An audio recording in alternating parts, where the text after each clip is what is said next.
দেখুন, আমি খুব সোজাসাপটা কথা বলি, তেমন একটা ভুনিতা করতে পারি না। আমি জানি আপনি একটা ছেলেকে ভালোবাসতেন যে আর এই পৃথিবীতে নেই। আপনি শত চেষ্টা করলেও তাকে আর ফিরিয়ে আনতে পারবেন না। তবে এই পৃথিবীতে চলতে কারো না কারো হাত ধরতে হয়।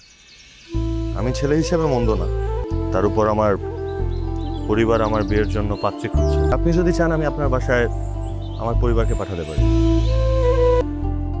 আমি মনে হয় একটা ভুল করে ফেলতেছি মা। শুভ কি আমাকে মাফ করবে?